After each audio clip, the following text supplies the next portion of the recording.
Hello dear students, देखो हम बात कर रहे थे nitrogen oxygen family, halogen and noble gases. Nitrogen family हम पढ़ चुके हैं। बात कर रहे थे ऑक्सीजन फैमिली की। ऑक्सीजन फैमिली में कुछ कंपाउंड्स ऑक्सीजन के, कुछ कंपाउंड सल्फर के we are going to take up and thereafter we shall talk about halogen and noble gases.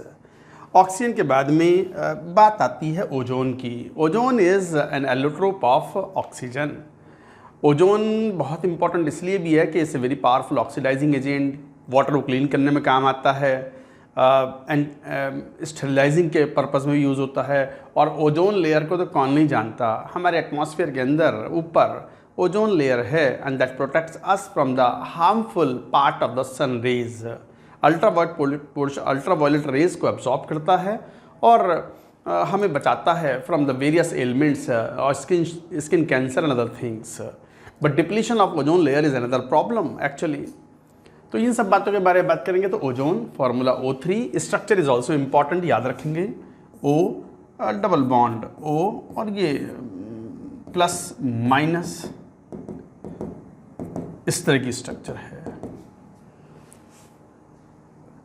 एक लोन पेयर भी है सेंट्रल ऑक्सीजन पर और फॉर्मल चार्जेस प्लस और माइनस हैं, but overall charge is 0। So this is the structure and the hybridisation of the central ozone is 2 bond pair हैं और एक लोन पेयर है, तो sp2। So like that bent molecule. इस तरीके से हम ये कहते हैं। अब बात करें ओजोन के प्रिपरेशन की। ओजोन कैसे ऑक्सीजन से ऑब्टेन करते हैं।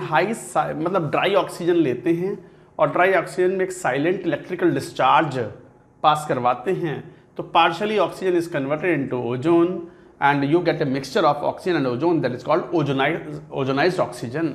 या ओजोनाइज्ड ऑक्सीजन में O2 और O3 दोनों का मिक्सचर होता है। तो इस तरीके से ये एक एंडोथर्मिक प्रोसेस है जिसका enthalpy of reaction is 142 kilo joule per mole. तो silent electrical discharge is passed the high potential difference, उससे मिलता है ये ऑक्सीजन एंड ओजोन। प्रॉपर्टीज, इन प्रॉपर्टीज में थर्मली थोड़ा अनस्टेबल है। Thermodynamically standard enthalpy of formation किसका 0 है, किसका लिया हुआ है 0? ऑक्सीजन का। तो standard enthalpy of formation of O2 gas at 25 degree Celsius is 0, जबकि standard enthalpy of formation of ozone gas is positive. तो thermodynamically which is more stable? O2 is more stable than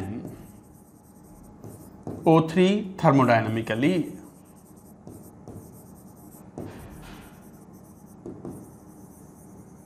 तो thermodynamically O2 is more stable than ozone। तो इस तरीके से ये बोलते हैं हम। It is really surprising, therefore high concentrations of ozone can be dangerously explosive। Unstable होने की वजह से एक्सप्लोड कर जाता है। अच्छा, साथ ही साथ रिएक्शंस की बात करें। ओजोन की रिएक्शंस में ओजोन एक पावरफुल ऑक्सीडाइजिंग एजेंट है और ये ऑक्सीडाइजिंग एजेंट होने की वजह से जैसे PbS है, ओजोन की रिएक्शन कराओ तो PbSO4 बना लेता है plus O2 and this particular reaction is useful in restorage of the old paintings. जो पेंटिंग्स होती है ना, ऑयल पेंटिंग्स, उनके अंदर लेड पेंट्स इस्तेमाल होते हैं। लेड थोड़ा बहुत होता है और वो लेड रिएक्शन कर लेता है with the pollutants like sulphur dioxide और H2S इन एटमॉस्फेयर और PbS बना लेता है। PbS ब्लैक कलर का होता है। PbS का जो कलर होता है वो ब्लैक होता है।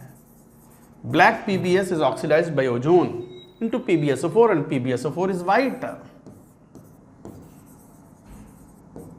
तो कई बार जो पुरानी ऑयल पेंटिंग्स होती हैं उनको समय समय पर ओजोन से ट्रीट करवाते हैं, वॉश करवाते हैं, जिससे वो जो डल हो जाती हैं paintings, they are restored and they become bright again. साथ ही साथ I- की रिएक्शन जैसे कराते हैं ओजोन से तो इट कन्वर्ट्स इनटू I2। तो it's a very powerful oxidising agent that you have to remember. इसके बाद अब बात करते हैं सल्फर के एलोट्रोपिक फॉर्म्स की। सल्फर के एलोट्रोपिक फॉर्म्स की अगर हम बात करें तो 2 तरह के एलोट्रोपिक फॉर्म्स होते हैं, rhombic sulphur and monoclinic sulphur, और दोनों का ही फार्मूला जो है वो एसेट होता है। एसेट की अपनी स्ट्रक्चर ही बड़ी इंपॉर्टेंट होती है, वो क्राउन लाइक स्ट्रक्चर होती है, लाइक दिस।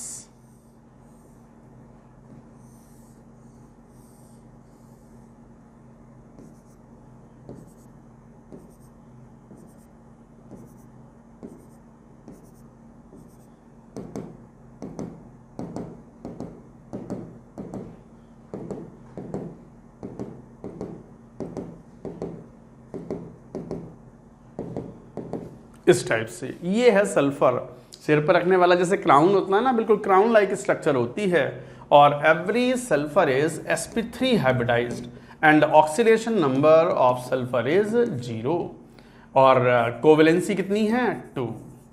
कई बार क्वेश्चन पूछे जाते हैं।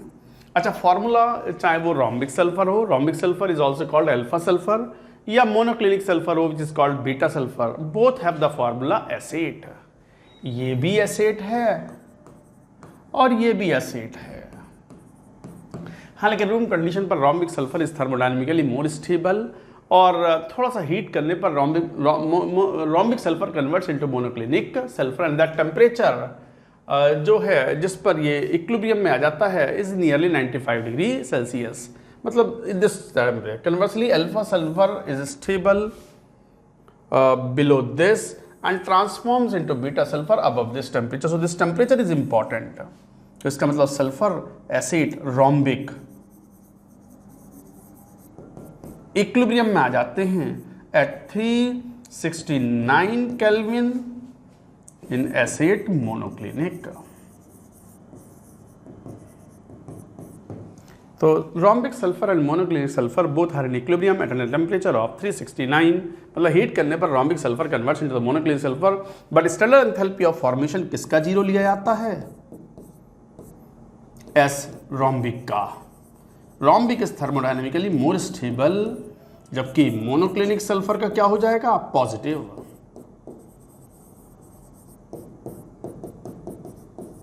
तो इसका मतलब रोम्बिक इज मोर स्टेबल।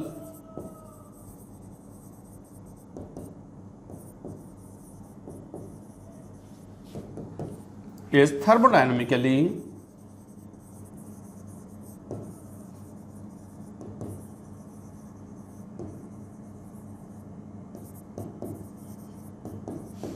तो thermodynamically rhombic sulphur is more stable और उसका स्टैंडर्ड एंथैल्पी ऑफ फॉर्मेशन 0 लिया जाता है। तो इस तरीके से हम ये बात कहते हैं। दोनों ही सल्फर के फॉर्मूले S8 होते हैं, कोवेलेंसी 2 होती है। कोवेलेंसी का मतलब होता है number of covalent bonds formed by an atom, और ऑक्सीडेशन स्टेट सल्फर का 0 है। हाइब्रिडाइजेशन sp3 है, 2 लोन पेयर हैं और 2 बॉन्ड पेयर्स हैं। तो इस तरीके से हम ये बात करते हैं। Got it? Then comes sulphur dioxide. Sulphur dioxide की अगर बात करें तो सल्फर डाइऑक्साइड बड़ा इंपॉर्टेंट केमिकल है, ब्लीचिंग के रूप में भी काम में आता है, रिड्यूसिंग ब्लीच है। ब्लीच भी 2 तरीके के होते हैं, reducing bleach and oxidising bleach. Oxidising bleach वो होते हैं जो कलर को उड़ाते हैं, कलर रिमूव करते हैं बाय ऑक्सीडाइजिंग द एल्डिहाइड और ketonic groups in present in dyes. Dyes मतलब कलरिंग सब्सटेंस। और रिड्यूसिंग ब्लीच वो होते हैं जो एल्डिहाइड एंड कीटोनिक ग्रुप्स जो होते हैं उनको रिड्यूस करते हैं प्रेजेंट इन डाइज। दोनों का मैकेनिज्म अलग है। Sulphur dioxide is a very common reducing bleach, जबकि ऑक्सीडाइजिंग ब्लीच के बहुत कॉमन एग्जाम्पल हैं chlorine, very good bleach, bleaching substance, ozone, hydrogen peroxide. So these are very good oxidising bleach. तो examples की बात करें तो रिड्यूसिंग ब्लीच कौन सा?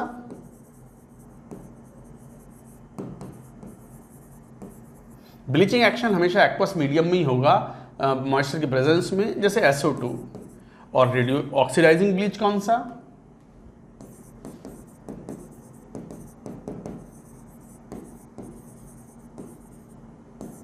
जैसे Cl2, जैसे H2O2, जैसे ओजोन एक्सेट्रा। ऑक्सीडाइजिंग एजेंट्स जो हैं, तो इसका मतलब primary action of sulphur dioxide is reducing nature. तो सल्फर डाइऑक्साइड कैसे बनेगा? सल्फर को बर्न कराते हैं इन प्रेजेंस ऑफ एयर और ऑक्सीजन, तो you get SO2।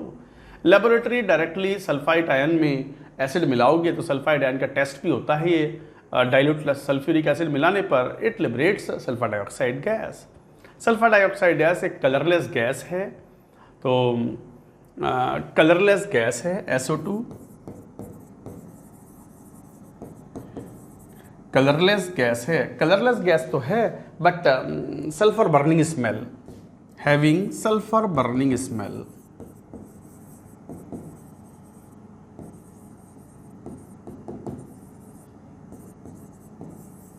Sulphur burning, जैसे टायर जलाए थे ना, तो कई बार टायर वल्केनाइज टायर्स होते हैं उसमें सल्फर प्रेजेंट होता है। सल्फ़र बर्न करता है तो जिस तरह की स्मेल आती है वैसे ही ये स्मेल है, कलरलेस गैस है बट हैविंग द ओडर। तो इस तरीके से हम ये कहते हैं। बाकी FeS2 it is also produced by as a by product with the roasting of the sulphide ore. FeS2 इसे फूल्स गोल्ड बोलते हैं। This compound is known as fool's gold, मूर्खों का सोना। मतलब गोल्ड नहीं है ये, गोल्ड जैसी अपीयरेंस है but it has no properties like gold. Gold is a very मतलब beautiful metal with the beautiful properties like malleable, ductile, fine sheets, fine foils, fine wires, बड़ी आसानी से कन्वर्ट हो जाता है, हाईली डक्टाइल है, सॉफ्ट है और रस्ट नहीं लगता आसानी से, शाइन मेंटेन रहता है, तो हाई डेंसिटी है। तो गोल्ड जैसे होता है बट ये फूल्स गोल्ड है FeS2। कहीं से कहीं तक गोल्ड AU नहीं है इसके अंदर बट गोल्ड जैसी अपीयरेंस है इसलिए मूर्खों का सोना कहते हैं। It is an ore of iron also.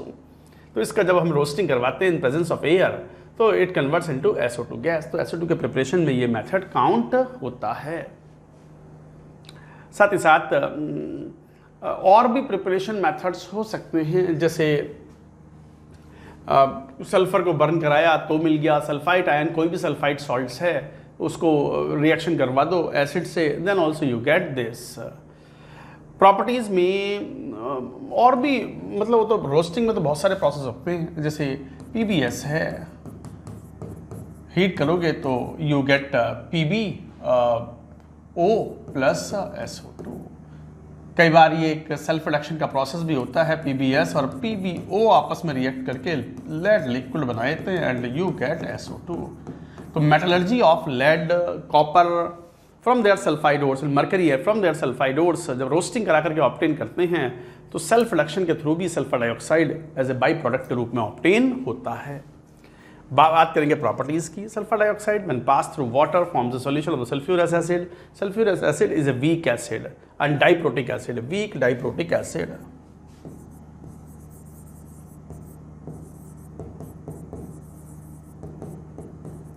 Diprotic acid और dibasic acid.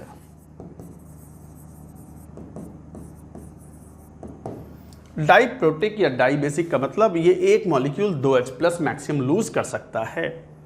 It reacts readily with the sodium hydroxide solution forming sodium sulfide, which then reacts with the more sodium sulfur dioxide to form hydrogen sulfide। जैसे NaOH की SO2 से reaction कराओ Na2SO3 बनता है और ज़्यादा मात्रा में SO2 पास कराओ तो सोडियम सल्फाइड बनता है। कई बार ये लाइम वाटर या बेराइटा वाटर टेस्ट भी देता है। SO2 रिएक्ट करता है कैल्शियम हाइड्रोक्साइड से, ये लाइम वाटर सॉल्यूशन है। Lime water test CO2 gas भी देती है, SO2 गैस भी देती है, तो ये बना लेता है कैल्शियम सल्फाइड का वाइट PPT। बट इसके अंदर अगर SO2 एक्सेस में पास करवाओगे तो कैल्शियम बाइसल्फाइड मतलब PPT डिसअपीयर्स, ये सॉल्युबल बन जाता है एक्वस। Excess of SO2 पास कराने पर white PPT disappears, turbidity disappears and this is the test called lime water test। ऐसी बेराइटा वाटर टेस्ट होता है। बेराइटा वाटर ये होता है बेरियम हाइड्रोक्साइड का सॉल्यूशन, BaOH ट्वाइस का एक्वस सॉल्यूशन कहलाता है बेराइटा वाटर। तो इस तरीके से ये रिएक्शंस होती हैं। कार्बन डाइऑक्साइड जैसे काफ़ी कुछ बिहेव करता है, हालांकि डिस्टिंग्विश करना हो कार्बन डाइऑक्साइड से तो फिर हम किसी ऑक्सीडाइजिंग एजेंट से रिएक्शन करवाते हैं, यहीं पे लिखते हैं इस बात को। अगर डिस्टिंग्विश करवाना हो तो ध्यान से देखो, CO2 अगर आप डाइक्रोमेट एसिडिक मीडियम में रिएक्शन कराओगे, नो रिएक्शन, कलर चेंज नहीं होगा, ये ऑरेंज कलर का होता है। जबकि SO2 की रिएक्शन कराओगे Cr2O7 एसिडिक मीडियम में तो ये ऑक्सीडाइज कर देगा सल्फेट आयन में और खुद कन्वर्ट हो जाएगा ग्रीन कलर का orange colour is discharged and you get the green colour of chromium 3+। तो इसका मतलब CO2 और SO2 में अगर पहचान करनी हो तो बड़ा क्विक टेस्ट है।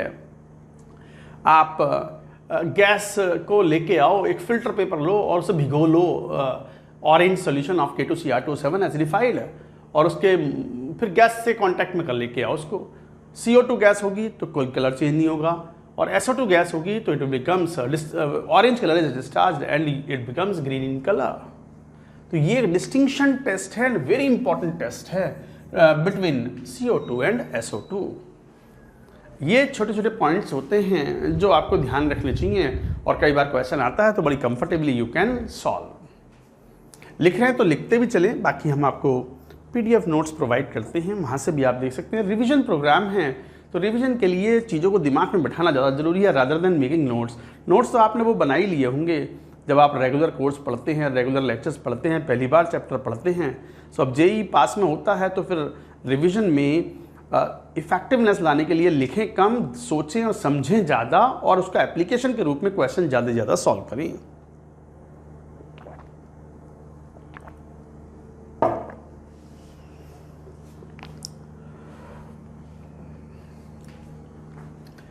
Then comes sulfuric acid, one of the most important acid, sulfuric acid। मैंने कहा ना largest produced chemical in the world की अगर बात करें तो ये 3 केमिकल्स शायद लार्जेस्ट प्रोड्यूस्ड केमिकल हैं, H2SO4, nitric acid and sodium hydroxide. ये इतने ज़्यादा प्रोड्यूस्ड केमिकल हैं, हर जगह इनका इस्तेमाल, चाहे वो फर्टिलाइजर्स हों, चाहे वो डिटर्जेंट्स हों, चाहे वो एक्सप्लोजिव्स हों, हर जगह इनका इस्तेमाल लार्ज स्केल पे किया जाता है। तो sulphuric acid is manufactured by the contact process. Contact process में सल्फर को बर्न कराते हैं टू फॉर्म SO2। SO2 को कैटालाइटिक ऑक्सीडेशन कराते हैं by the V2O5 catalyst. Heterogeneous catalysis होता है ये and it converts SO3, exothermic process होता है and SO3 is dissolved in H2SO4 to give oleum. तो रिएक्शंस कुछ ऐसी होती हैं, sulphur reacts with O2 to form SO2. SO2 is catalyzed with the oxygen to form 2SO3 with the V2O5 as a catalyst, heterogeneous catalyst. Heterogeneous का मतलब सब पता है आपको कि phase of the reactants gases हैं और कैटलिस्ट की फेज सॉलिड है, सेम फेज में नहीं है तो हेट्रोजीनियस कैटलिस्ट हो गया ये। और ये एक एक्सोथर्मिक प्रोसेस है, डेल्टा HR नेगेटिव है एक्सोथर्मिक प्रोसेस, कैटालाइटिक ऑक्सीडेशन। और SO3 when dissolved in H2SO4 it forms H2S2O7 and that is called oleum, or this is pyrosulfuric acid.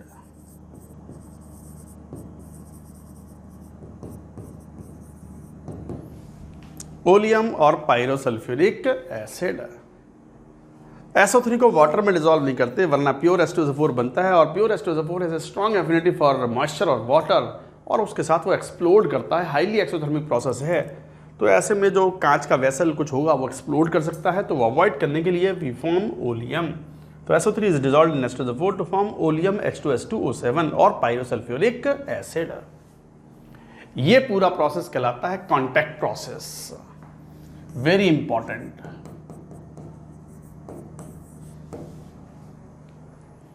Clear? Note भी करते चलेंगे।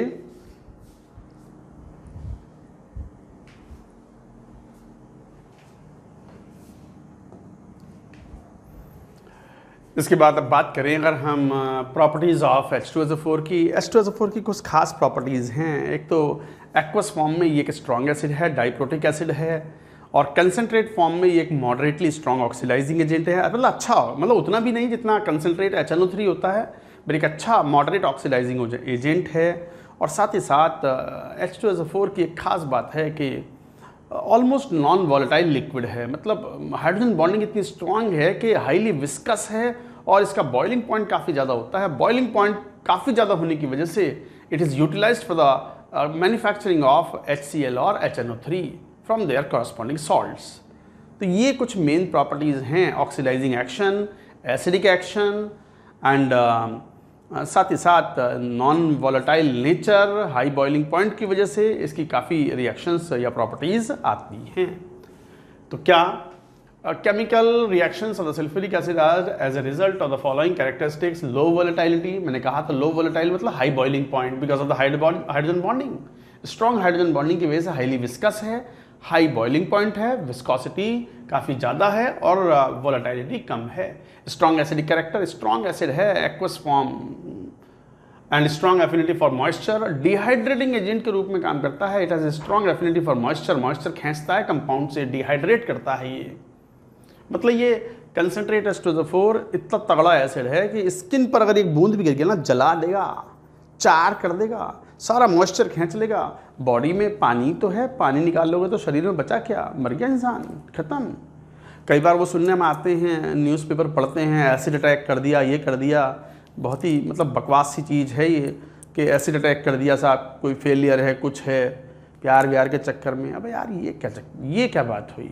और वो एसिड अटैक के जो सर्वाइवर होते हैं पूरी स्किन जल जाती है, हाथ पैर जल जाते हैं, तो वो यही H2SO4 ही होता है वो। तो H2SO4 has a strong affinity to absorb moisture, तो ये पूरी बॉडी का मॉइस्चर एब्जॉर्ब कर लेता है। बॉडी नहीं, आप शुगर के दाने डाल दो थोड़े से चीनी के, सफ़ेद रंग के। क्या हो गया, जस्ट अ मिनट।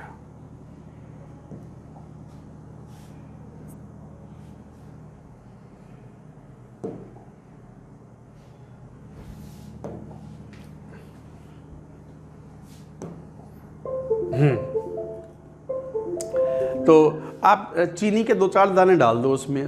चीनी मतलब व्हाट, सुक्रोज। तो सुक्रोज को या ग्लूकोज को अगर डाल दोगे आप तो वो भी काला पड़ जाएगा, सफ़ेद चीनी एकदम चार हो जाएगी, उसका सारा मॉइस्चर खींच लेगा। तो उसके बारे में भी बात करेंगे। तो characteristics are because of the low volatility, strong acidic nature, diprotic acid है, strong affinity for moisture, the dehydrating agent, and ability to act as a oxidizing agent, moderately strong oxidizing agent है। concentrate H2SO4, dilute नहीं, dilute में oxidizing ability negligible होती है। तो aqueous solution में diprotic acid है, K1 पूरा काफ़ी लार्ज है तो full dissociation है। second dissociation is also quite high but partial। sulfuric acid because of its low volatility can be used for manufacturing the more volatile acids from their corresponding salts। जैसे इसके examples देखें तो इसके examples, ये बहुत important property है कि जैसे सोडियम क्लोराइड है या सोडियम नाइट्रेट है, आप इसकी रिएक्शन कॉन्सेंट्रेट H2SO4 से कराओ और हीट करो तो क्या होगा, HCl की वेपर्स या HNO3 की वेपर्स के रूप में निकल जाएगा और साथ में NaHSO4 बन जाता है। तो इस तरीके से रिएक्शन होती है। तो concentrate sulfuric acid is a strong dehydrating agent also। Many wet gases can be dried passing through the sulfuric acid। मान लो HCl गैस है, HCl गैस को ड्राई करना हो, उसमें से मॉइस्चर रिमूव करनी हो तो H2SO4 से पास करा दो। H2SO4 मॉइस्चर खा लेगा, HCl से कोई रिएक्शन नहीं करेगा। एसिड आपस में रिएक्शन थोड़ी करते हैं। तो provided the gases do not react with the acid, sulfuric acid removes water from the organic compounds। It is evident by the charring action। मैंने कहा ना जलाने का action, dehydrating action, strong dehydrating action, acute या strong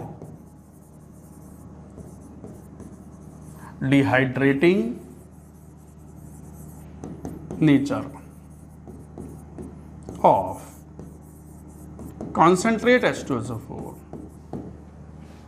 concentrate H2SO4 एक powerful dehydrating substance है। हालांकि इससे भी पावरफुल एक होता है P4O10। P4O10 तो इसको भी डिहाइड्रेट कर देता है।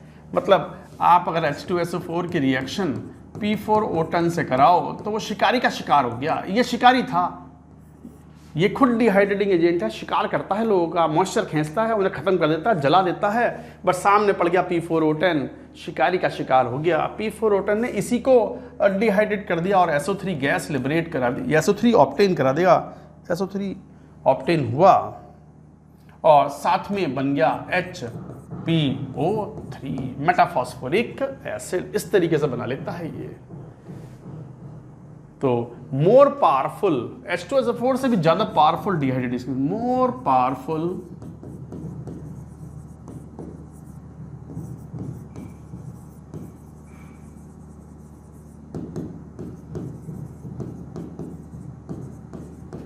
Dehydrating substance. तो इस तरीके से हम ये बात करते हैं। तो concentrated sulphuric acid is a strong dehydrating substance. Many wet gases can be dried by passing through sulfuric acid provided the gases do not react with the acid। of course ammonia cannot be dried with, कोई question पूछ ले आपसे कि explain why ammonia cannot be dried with the help of H2SO4। अरे भैया ammonia basic gas है, basic substance है और H2SO4 एसिड है, रिएक्शन ना कर लेंगे, अमोनियम सल्फेट ना बना लेंगे तो पता चला ड्राई करने के चक्कर में वो अमोनियम कंपाउंड बना के बैठ गई, खत्म ही हो गई। तो ये तो पर्पस नहीं था ना, तो रिएक्शन नहीं होनी चाहिए। सो this is an important point.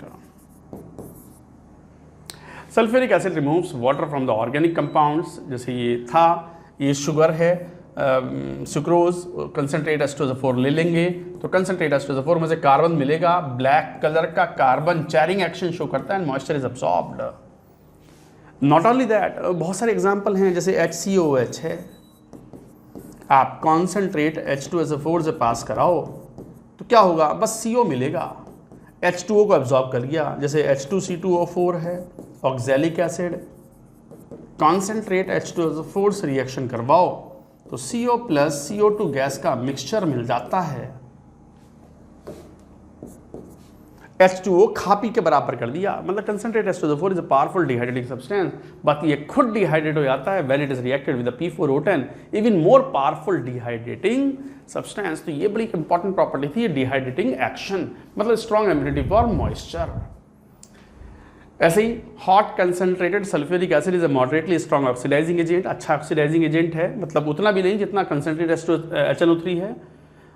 Intermediate between phosphoric acid and nitric acid, ठीक है। जैसे कॉपर को ऑक्सीडाइज कर देगा, कॉपर HCl से रिएक्शन नहीं करता, HCl में ऑक्सीडाइजिंग एबिलिटी नहीं होती, बट कंसनट्रेट H2SO4 के साथ रिएक्शन करेगा, copper sulphate plus SO2 gas बनाएगा, सल्फर के साथ SO2 में, कार्बन को CO2 में, it will oxidise. So like that you can say these are the properties of sulfuric acid। uses की बात करें तो सल्फ्यूरिक एसिड एक इंपॉर्टेंट इंडस्ट्रियल केमिकल है, मैंने कहा one of the largest produced chemical है। सबसे बड़ा यूज़ फर्टिलाइजर बनाने में होता है, कई तरह के phosphate, triple phosphate, super phosphates बनाते हैं हम, तो वो उसमें H2SO4 का इस्तेमाल होता है। मतलब कहते हैं कि Nations industrial strength can be judged by the quantity of sulphuric acid it produces and consumes, मतलब किस देश में कितना ज़्यादा H2SO4 कंज्यूम हो रहा है या प्रोड्यूस हो रहा है, उससे उस देश की इकोनॉमी का, GDP का अंदाज़ा लगाया जा सकता है, ये कहना चाह रहे हैं ये। Manufacturing for hundreds of the compounds, industrial purposes, bulk of the sulphuric acid produced in the manufacture of the fertilizers, ammonium sulphate, superphosphates. Other uses are in petroleum refining, pigments, paints, dyestuffs, detergents, metallurgical operation, all these kind of things। Storage, lead storage battery में, electrochemistry पढ़ा होगा तो आपने lead storage battery पढ़ी होंगी, lead acid accumulator भी करते हैं, उसमें कंसनट्रेट H2SO4 यूज़ करते हैं, 35 से 40% कंसनट्रेट H2SO4 इस्तेमाल होता है उसमें। Manufacturing of nitrocellulose products, laboratory reagent, what not, everything, मतलब such a huge uses of H2SO4 are there industrially। तो इसलिए कॉन्टैक्ट प्रोसेस हमेशा से इंपॉर्टेंट है, NCERT फॉलो करें, पढ़ें, क्वेश्चन JEE मेन में इससे बाहर नहीं आएगा। नोट भी करते चलें अगर नोट कर रहे हैं। चलो भाई बच्चों, let us do some questions based on oxygen family. The number of bonds between sulfur and oxygen atoms in S2O8 2- and the number of bonds between sulfur and sulfur atoms in rhombic sulfur is। JEE main का 2020 का सवाल है। तो ये S2O8 2- actually ये जो acid होता है ये H2S2O8 होता है और ये कहलाता है मार्शल्स एसिड, और कई बार इसको परऑक्सो डाइसल्फ्यूरिक एसिड भी बोलते हैं। और ये जो एनायन है इसका, इसकी स्ट्रक्चर ऐसी होती है, S डबल बॉन्ड O, ये single bond O minus O, S double bond O minus. अच्छा, दूसरा रोम्बिक सल्फर एसिड होता है और बताया भी था इसकी स्ट्रक्चर जो होती है एक, this is crown like structure. Sulphur, ये सल्फर, सभी वर्टाइसिस पर ये सल्फर है, ये एसिड, ठीक है।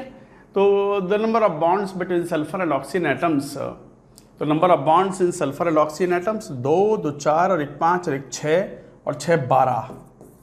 बट 12 वाला एक भी ऑप्शन क्वेश्चन में नहीं है, इसका मतलब गलत नहीं है, फिर आपको अलग तरीके से सोचना चाहिए। JEE मेन वाले बहुत परफेक्ट नहीं होते क्वेश्चन पूछने में, हो सकता है ये बॉन्ड्स ना पूछ रहा हूँ, ये बॉन्ड पेयर्स पूछ रहा हूँ कि how many bond pairs are there. Bond pairs का मतलब ये हो गया कि दो एटम्स जिनके बीच में बॉन्ड्स हों वो एक बॉन्ड पेयर हो गया। मतलब ये एक बॉन्ड पेयर, ये एक बॉन्ड पेयर, तो 1 2 3 4, 4 और 4 8, तो इसका मतलब 8 ले सकते हैं। तो वो बॉन्ड ना पूछ करके बॉन्ड पेयर्स की बात कर रहे होंगे कि एटम पेयर जिनके बीच में बॉन्ड हैं, सल्फर ऑक्सीजन जो हैं वो 8 हो गए। अच्छा, यहाँ पर how many number of bonds between sulphur atoms and sulphur atom में यहाँ तो डबल बॉन्ड है ही नहीं, सब सिंगल बॉन्ड है। तो बस एटम पेयर्स देख लो, 1 2 3 4 5 6 7 8, ये भी 8। तो 8 का ऑप्शन कौन सा वाला है? सेकंड। और जेई ने यही आंसर दिया था अपना 2020 में। 12 वाला कोई ऑप्शन ही नहीं है। तो कई बार क्वेश्चन परफेक्ट नहीं होता, इससे ये भी मालूम पड़ता है। तो फिर जो मोस्ट अप्रोप्रिएट है दैट शुड बी आंसर्ड, वो ध्यान रखना चाहिए। Let us take another question. ये और क्वेश्चन नहीं है। जैसे नेक्स्ट बात करेंगे group number 17, electronic configuration, atomic size, ये सब जनरल चीज़ें हैं, इनके बारे में कुछ नहीं। जो पता भी है कि जनरल इलेक्ट्रॉनिक कॉन्फ़िगरेशन में वैलेंस शेल में 7 इलेक्ट्रॉन्स होते हैं। NS2 NP5, atomic ionic radius increase from top to bottom, ionisation energy is usually decrease from top to bottom, electron gain enthalpy थोड़ा एक्सेप्शनल बिहेवियर है। Chlorine has the highest electron gain enthalpy and usually it decreases from top to bottom. तो ये कुछ general trends हैं, हालांकि ये periodic table की properties हैं। मोर इंपॉर्टेंट पॉइंट्स हैं उनका बिहेवियर एंड उनके कंपाउंड्स। फिजिकल प्रॉपर्टीज़ की बात करें, फ्लोरीन, क्लोरीन, ब्रोमीन, आयोडीन ये मेन है। एस्टेटीन भी होता है, बट एस्टेटीन रेडियो एक्टिव नेचर का होने की वजह से उस पर ज़्यादा बात नहीं होती। मेल्टिंग पॉइंट के ये ऑर्डर्स हैं। बॉइलिंग पॉइंट में F2 से ज़्यादा Cl2, Cl2 से ज़्यादा Br2, Br2 से ज़्यादा I2। तो मोलर मास ज़्यादा तो बॉइलिंग पॉइंट ज़्यादा। तो इन जनरल तो Br2, F2, Cl2, Br2, I2 increasing boiling point. तो molar mass in general, molecular weight अगर ज़्यादा है तो बॉइलिंग पॉइंट ज़्यादा होगा for non polar molecules.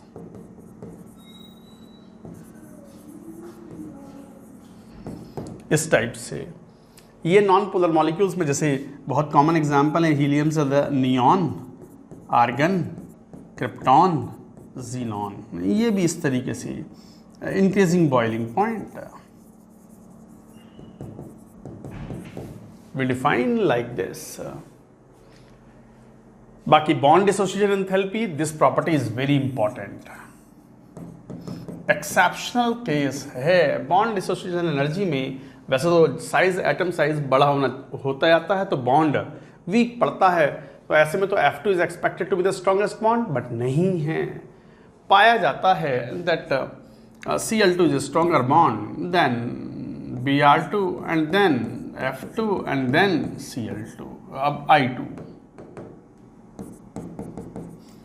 Decreasing bond energy, XX मतलब दो हेलोजन के बीच की बॉन्ड एनर्जी है। और क्यों एक्सेप्शनल केस है?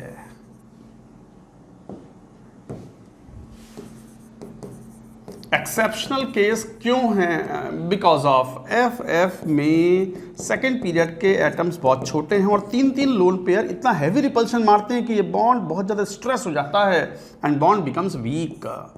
तो FF bond is unusually weaker.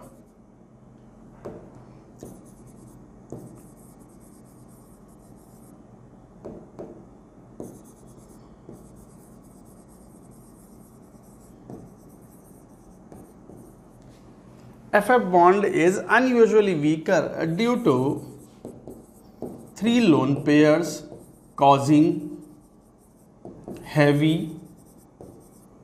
repulsions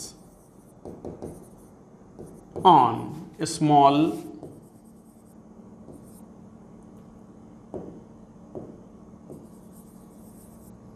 sized F atoms, बहुत छोटे एफ एटम्स में बॉन्ड जो है electron density heavy repulsion face करती है because of the lone pairs. तीन लोन पेयर्स हैं, हालांकि ये 3 लोन पेयर तो क्लोरीन में भी हैं, बट क्लोरीन का साइज बड़ा होने की वजह से बॉन्ड पे रिपल्शन थोड़ा कम लगता है, बॉन्ड स्ट्रेस नहीं होता, यही कारण है बॉन्ड काफ़ी वीक पड़ जाता है।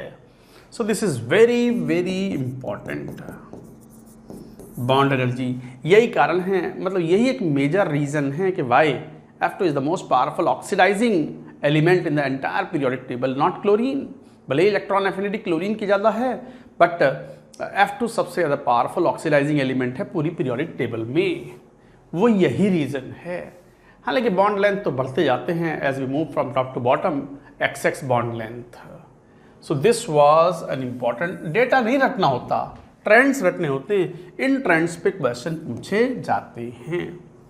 तो ये एक इम्पॉर्टेंट पॉइंट था, यू शुड रिमेंबर। हालांकि ये प्रॉपर्टीज़ अगर आप जब जनरल थ्योरी पढ़ते हैं तो कई बार ये केमिकल बॉन्डिंग में भी आपके सामने आते हैं।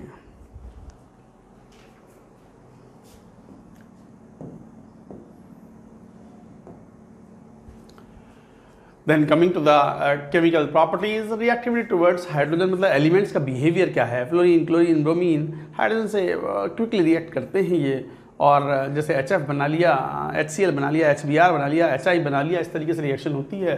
दे all react with the hydrogen to give the hydrogen halides, but affinity for the hydrogen decreases from fluorine to iodine, क्योंकि reactivity of the fluorine is highest.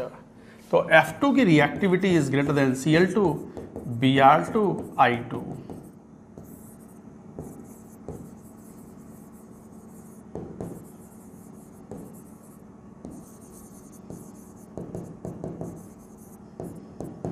F2 is very highly reactive, iodine की reactivity काफ़ी कम है। तो hydrogen halides dissolve in water to form the hydrohalic acids. जैसे fluorine की reaction कराओगे H2 के साथ में तो HF बनेगा, पानी में डुबोगे तो वीक एसिड बनाएगा HF, ऐसी HCl को पानी में डुबोगे स्ट्रॉन्ग एसिड बनाएगा HCl। तो इस तरीके से हैं, और उनका बॉन्ड एनर्जी का ऑर्डर होता है HF greater than HCl greater than HBr greater than HI। But acidic nature का ऑर्डर क्या है, HI is more acidic than HBr, more than HCl, more than HF। अच्छा, ये सब स्ट्रॉन्ग एसिड्स हैं और ये एक वीक एसिड है इन वाटर। पानी के अंदर HF एक वीक एसिड है, बाकी ये तीनों स्ट्रॉन्ग एसिड हैं। और स्ट्रॉन्ग में भी अगर कंपैरिजन करें तो HI is stronger acid than HBr, stronger than HCl। तो ये है एसिडिक नेचर का ऑर्डर। हालांकि बॉइलिंग पॉइंट वगैरह जो होते हैं वो द एसिडिक स्ट्रेंथ तो यहाँ पर बता दी, जैसे ये था। Stability decreases from top to bottom, HF is most stable, HI कम स्टेबल है क्योंकि आयोडीन का साइज काफ़ी लार्ज है। तो H और I के बीच का जो बॉन्ड है वो लंबा बॉन्ड है। लंबा बॉन्ड मतलब weak bond, bond strength is inversely proportional to the bond length, ये कई बार बोल चुके हैं। Bond strength is inversely proportional to bond length. But इसी में स्पेशल चीज़ है हाइड्रोजन बॉन्डिंग इन HF। तो HF का बॉइलिंग पॉइंट ज़्यादा है than compare to HI, HBr, HCl। ये पॉइंट हम जब ऑक्सीजन फैमिली पढ़ रहे थे या नाइट्रोजन फैमिली पढ़ रहे थे तो वहाँ भी हमने उनके हाइड्राइड्स के बॉइलिंग पॉइंट का ऑर्डर देखे थे। तो ये था डिक्रीजिंग बॉइलिंग पॉइंट ऑर्डर और एंथैल्पी ऑफ वेपराइजेशन। कई इंपॉर्टेंट बातें आ गई है हाइड्राइड्स के ऊपर। तो नाइट्रोजन फैमिली भी इंपॉर्टेंट था, ऑक्सीजन फैमिली भी इंपॉर्टेंट था, और अब हेलोजेंस में भी ये इंपॉर्टेंट है।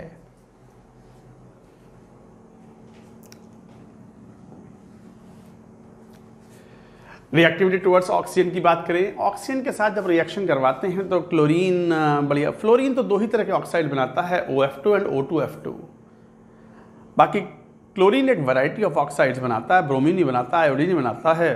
सारे तो हमें नहीं पढ़ने होते, बट कुछ ऑक्साइड्स हमारे लिए यूजफुल होते हैं। तो रिएक्टिविटी टुवर्ड्स ऑक्सीजन में halogens form many oxides and oxygen, but most of them are unstable. Fluorine forms 2 oxide OF2 and O2F2. However, only OF2 is thermally stable at, ये एक important point है, this is important.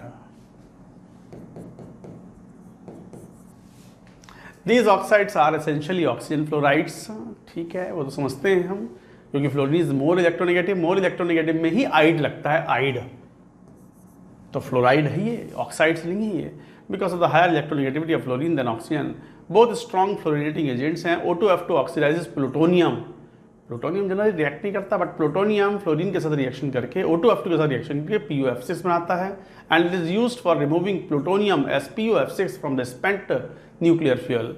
जो nuclear fuel इस्तेमाल हो चुका है उसके अंदर का प्लूटोनियम को बाहर निकालना है, एक्सट्रैक्ट करना है। खराब तो कुछ भी नहीं होता, बेकार कुछ नहीं होता, ईश्वर ने सब कुछ बड़ा यूज़फुल बनाया, किसी न किसी चीज़ का कहीं ना कहीं उसका यूज़ होता ही है।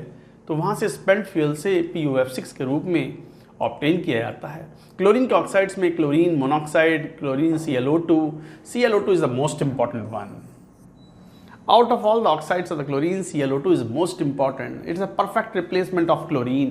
क्लोरीन का यूज़ जैसे ब्लीचिंग एजेंट के रूप में, ऑक्सीडाइजिंग एजेंट के रूप में, पावरफुल ऑक्सीडाइजर के रूप में इस्तेमाल होता है, या क्लोरीन को पोर्टेबल वाटर, ड्रिंकिंग वाटर के जर्मिसाइड के रूप में काम में लेते हैं। आप जानते हो पानी की टंकी होती है, आपको PHED का पानी आता है घर पे मान लो, तो पानी पीते हैं हम, तो कई बार स्मेल सी आती है, वो पता चल जाता है क्लोरीन ज़्यादा मिला दिया। तो क्लोरीन जो है वो जर्मिसाइड के रूप में काम करता है, जर्म्स किल करता है, पानी के जो बैक्टीरिया हैं उन्हें किल करता है, तो वही काम ClO2 भी करता है। तो ClO2 is a perfect replacement of Cl2, be in bleaching action, be it in oxidizing nature, be it in germicide nature for cleaning और क्लीनिंग वाटर। बाकी Cl2O6, Cl2O7 variety of oxides are there, right from +1 से लेके +7 तक you have the oxides of chlorine. They tend to explode. ClO2 is used as a bleaching agent for the paper pulp and textiles, मैंने अभी कहा था, and water treatment में भी काम में आता है। जैसे Cl2 के यूजेस होते हैं वही ClO2 के यूजेस होते हैं। द ब्रोमीन के ऑक्साइड्स में Br2O, BrO2, BrO3 होते हैं, हालांकि उतना कोई इंपॉर्टेंट नहीं है, बट आयोडीन के ऑक्साइड्स में this oxide is very important, and this oxide is commonly used in estimation of carbon monoxide. तो कार्बन मोनोऑक्साइड का एस्टिमेट करता है, जैसे carbon monoxide plus other gases हैं, इसका क्वांटिटेटिव एस्टिमेशन कराना हूं तो इसकी रिएक्शन करा दो I2O5 से। I2O5 अटैक करेगा CO को CO2 में कन्वर्ट कर देगा और I2 बना देगा। I2 is estimated with the standard hypo solution और बना लेगा NaI plus Na2S4O6, sodium tetrathionate बना लेता है। तो quantitative estimation of carbon monoxide is done with the I2O5। This is very important point. ये वो पॉइंट्स हैं जिन पर क्वेश्चंस बनते हैं, पूछे जाते हैं, आपको भी अकॉर्डिंगली याद रखना है। सब NCERT की लैंग्वेज है, मैंने कहा ना, block chemistry, nothing outside from NCERT। आप बस वो पढ़ें और नंबर लेके आए, और पर्पस अपना मतलब रैंक आपने सोची हुई है उस पर लेके आए। लिखते भी चलो।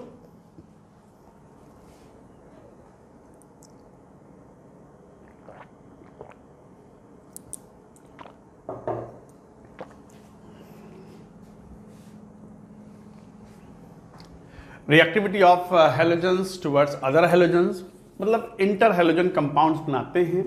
तो halogens combine amongst themselves to form the interhalogen compounds like XX dash.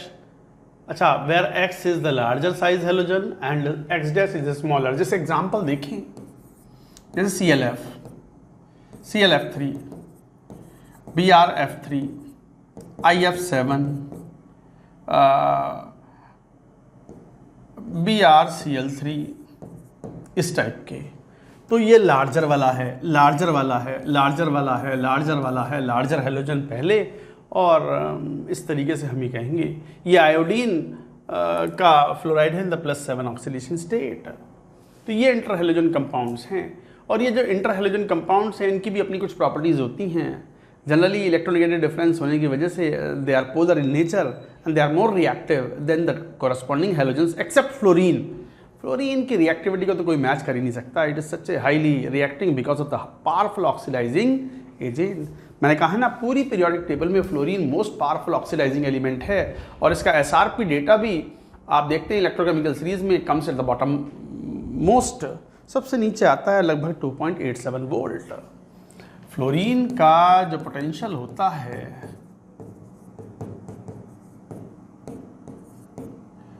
SRP data, that is 2.87 volt indicates F2 is the most powerful oxidizing element.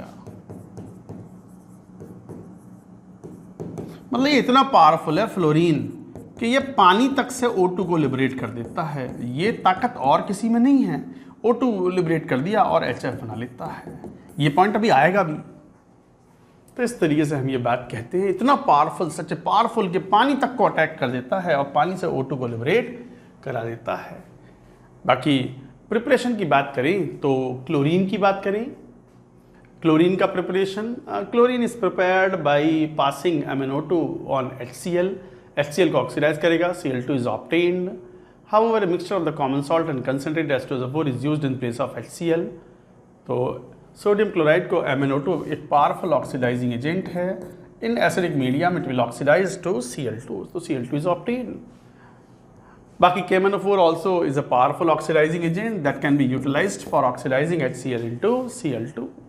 Deacon's process, large scale production of the chlorine is done with the help of Deacon's process. Deacon's process में क्या? By oxidation of the hydrogen chloride, this is important. Ostwald process for the production of HNO3, Haber's process for the production of ammonia, a contact process for the production of H2SO4, Deacon's process for the production of chlorine is all important, large scale production. इसके अंदर catalyst है cupric chloride at a temperature of 723 kelvin. तो ये catalyst याद रखना है। बाकी chlorine is also obtained by the electrolysis of the brine solution. Brine solution का मतलब कंसंट्रेटेड NaCl सॉल्यूशन के इलेक्ट्रोलिसिस से भी ऑब्टेन होता है। इलेक्ट्रोलिसिस कराओगे NaCl का, तो NaCl का इलेक्ट्रोलिसिस कराते हैं तो एनोड पर क्लोराइड आयन का ऑक्सीडेशन होता है and like this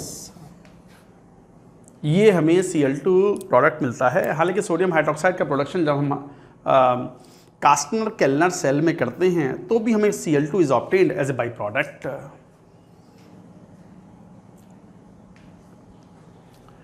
Then comes the properties of the chlorine. Chlorine is quite reactive in nature.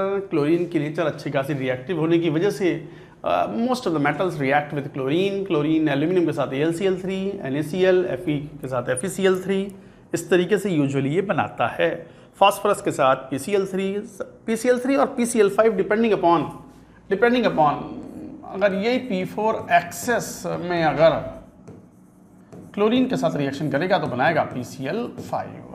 बाकी सल्फर है H2Cl2 में कन्वर्ट कर देगा।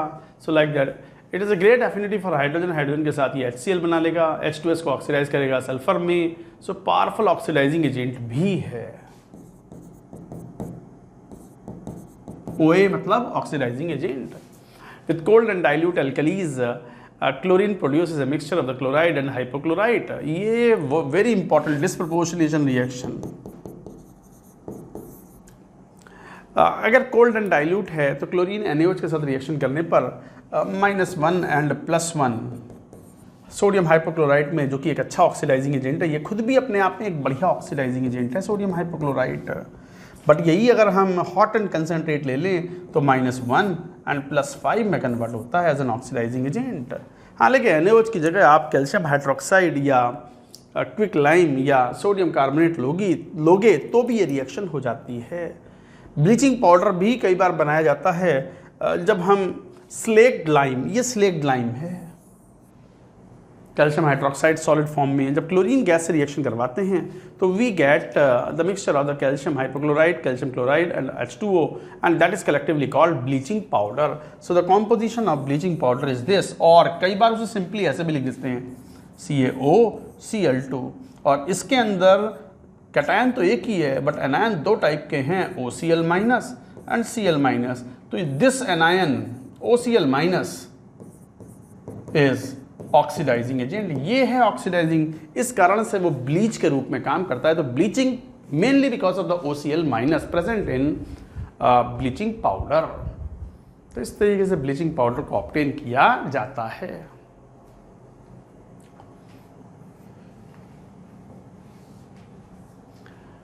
हाइड्रोजन क्लोराइड, ऐसी हाइड्रोजन क्लोराइड है। हाइड्रोजन क्लोराइड लेबोरेटरी में इट इज़ ऑब्टेन्ड बाई, जैसे बताया था H2SO4 की प्रॉपर्टी में 420 केल्विन पर NaHSO4 मिलता है, और स्ट्रॉन्ग हीट करें तो Na2SO4 इज ऑब्टेन्ड।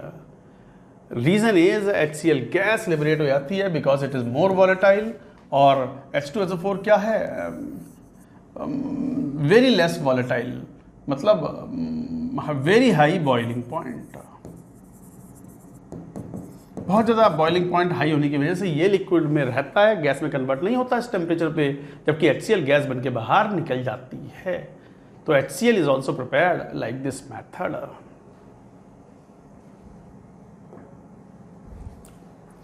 बाकी प्रॉपर्टीज़ की बात करें तो aqueous solution is called hydrochloric acid, HCl सभी जानते हैं, and the high value of the dissociation constant indicates that it's a very strong acid in water, reacts with ammonia, ammonia base है, ammonia एक base है, HCl एक acid है, तो reaction तो होगी, क्या बना, सॉल्ट, अमोनियम क्लोराइड। और जब 3 पार्ट्स कॉन्सेंट्रेट HCl ले लो और 1 पार्ट HNO3 ले लो तो एक्वारेजिया बनता है, और एक्वारेजिया का महिमा मंडन हम कर चुके हैं, उसकी इंपॉर्टेंस बता चुके हैं कि जो कहीं ना घुले वो एक्वारेजिया में घुल जाए। जैसे ये गोल्ड एक्वारेजिया में घुलता है और बना लेता है AuCl4 माइनस कॉम्प्लेक्स, और ये बना लेता है PtCl6 2 माइनस कॉम्प्लेक्स। तो इस तरीके से कंपाउंड बन जाते हैं, and NO gas is usually evolved out. तो aqua regia is also important, you should remember. HCl gas को अगर ड्राई करना हो तो we can pass through H2SO4 and we can dry it. ऐसी बात आती है ऑक्सी एसिड्स की, oxy acids of halogens. Halogens के जब ऑक्सी एसिड्स की बात करते हैं तो एक wide variety of oxy acids होते हैं। जैसे ऑक्सी एसिड्स ऑफ फ्लोरीन में तो HOF होता है जो कि थोड़ा अनस्टेबल होता है, बाकी तो ये बनते ही नहीं पॉजिटिव ऑक्सीडेशन स्टेट में। HFO2, HFO3, HFO4 do not exist. बाकी क्लोरीन के लाइन से बनते हैं, right from +1, +3, +5 and +7 oxidation state. नाम भी उनके हैं hypochlorous acid, chlorous acid, chloric acid, perchloric acid. तो इस तरीके से इनके ऑक्सी एसिड्स बनते हैं। हालांकि ये पावरफुल ऑक्सीडाइजिंग एजेंट है। Oxy acids of the chlorine are powerful oxidising agent. ये टेबल ये भी याद रखेंगे कौन कौन से ऑक्सी एसिड्स हैं।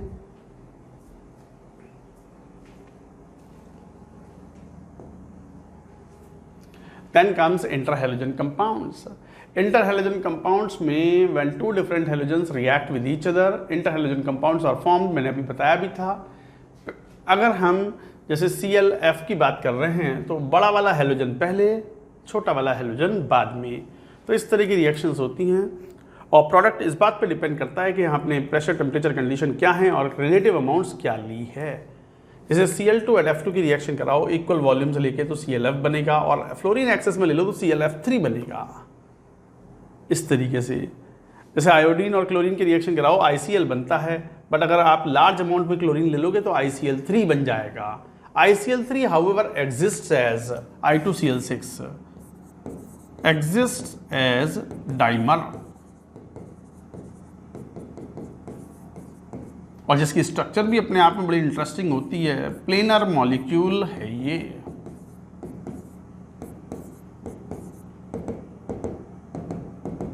प्लेनर मॉलिक्यूल केमिकल बॉन्डिंग में this is one of the most important question कि बताओ इनमें से कौन कौन से मॉलिक्यूल या कौन सा मॉलिक्यूल प्लेनर है। तो ये पूरा मॉलिक्यूल एक ही प्लेन में सारे एटम्स आ जाते हैं, तो प्लेनर मॉलिक्यूल है। And the hybridisation of iodine here is sp3d2। तो इस तरीके से रिएक्शन करके इंटरहैलोजन कंपाउंड्स बनाते हैं। इंटरहैलोजन कंपाउंड्स की एक खास बात है, प्रॉपर्टीज की अगर बात करें तो interhalogen compounds usually are more reactive than the corresponding halogens except fluorine. तो ये स्टेटमेंट लिख लो, interhalogen compounds are more reactive than the halogens except of F2। F2 को छोड़ करके बाकी corresponding halogens से मिलके अगर वो बने हैं तो interhalogen compounds are more reactive because of the polar nature। साथ ही साथ ये प्रिपरेशन के बाद एक बड़ी इंपॉर्टेंट चीज़ और भी आती है कि इंटर हैलोजन कंपाउंड्स में जब हाइड्रोलिसिस कराते हैं, जैसे ClF3 है, इसकी पानी से रिएक्शन कराओ तो हमेशा याद रखो एक हाइड्रा एसिड बनेगा, एक ऑक्सी एसिड बनेगा, और ऑक्सी एसिड बनेगा बड़े हैलोजन का और वो +3 वाला है, तो +3 ऑक्सीडेशन स्टेट में HClO2 बनेगा। ये है ऑक्सी एसिड, बड़ा हैलोजन, और छोटा वाला हैलोजन कौन है, फ्लोरीन, वो HF बनाएगा, हाइड्रा एसिड। छोटा halogen small sized halogen and this is large sized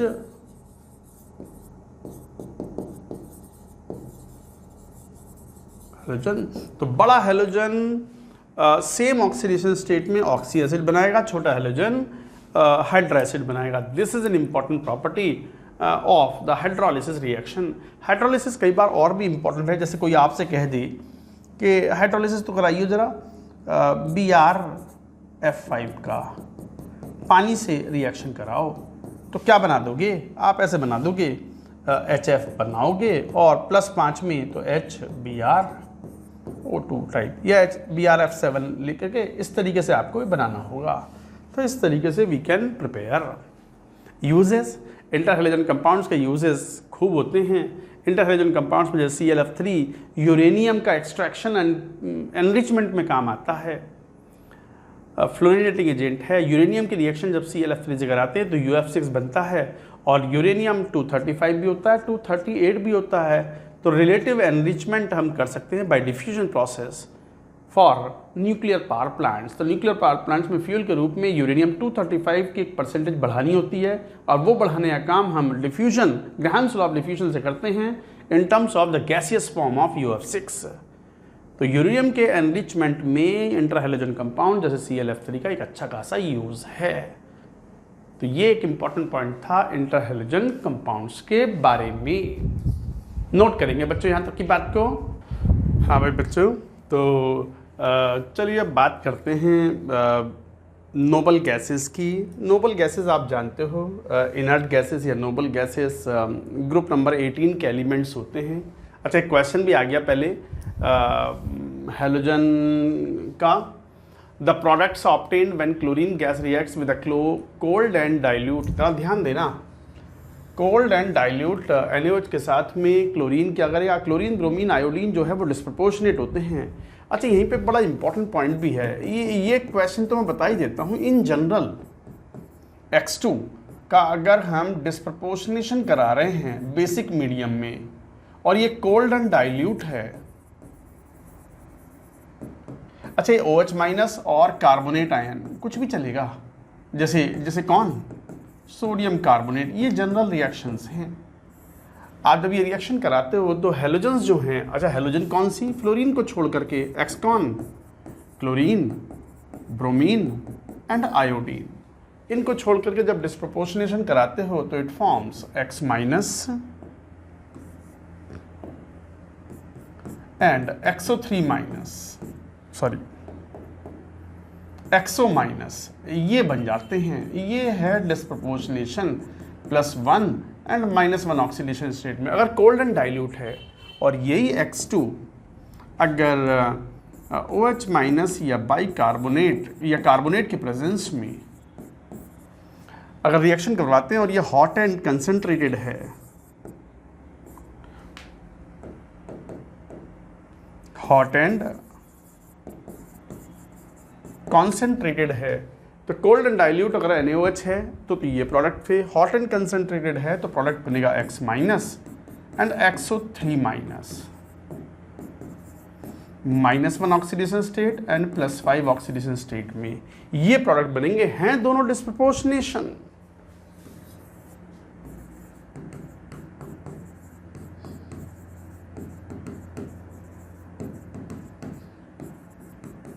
हैं दोनों डिस्प्रपोर्शनेशन रिएक्शन।